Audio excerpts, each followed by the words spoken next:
म अझै तयार छैन। I am not ready yet. म साँच्चै पक्का छैन। I am not really sure. कहिलेसम्म बस्ने? How long will you stay? कृपया यो रकम मेरो खातामा जम्मा गर्नुहोस्. Please credit this amount to my account. पछि कुरा गर्छु. Talk to you later.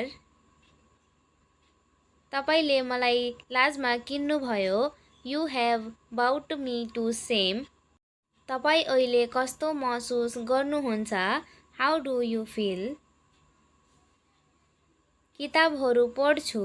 I read books.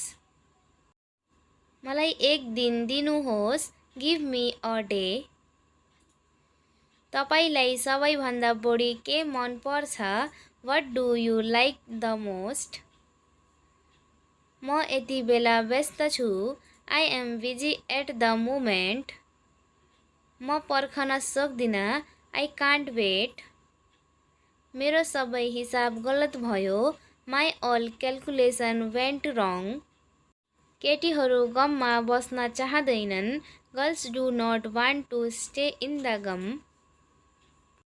खेलमा उनले एक गोल गरेका थिए. He scored a goal in the match. समय आयो. The time has come. सक्छौ भने जाऊ. Go if you can.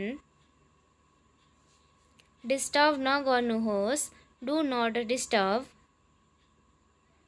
कृपया मलाई आफ्नो हात दिनुहोस्. Please give me your hand. तपाई के चाहनुहुन्छ? What do you want? कृपया यो ठेगाना लेख्नुहोस्. Please write down this address. के तपाई निश्चित हुनुहुन्छ? Are you sure? के तपाईले मलाई आफ्नो उत्तर पुस्तिका देखाउन सक्नुहुन्छ? Could you show me your answer sheet? म कसरी सहर जान सक्छु? How can I go to the city? मलाई एकदम तातो चिया मन पर्छ. I like fairly hot tea.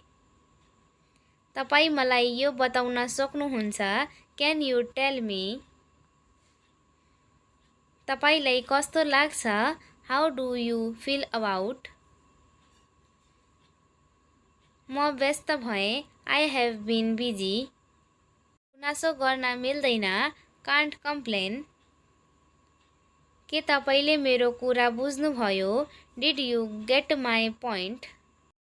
अंग्रेजी सिक्नको लागि भिडियोलाई follow, like, share and subscribe गर्नुहोला.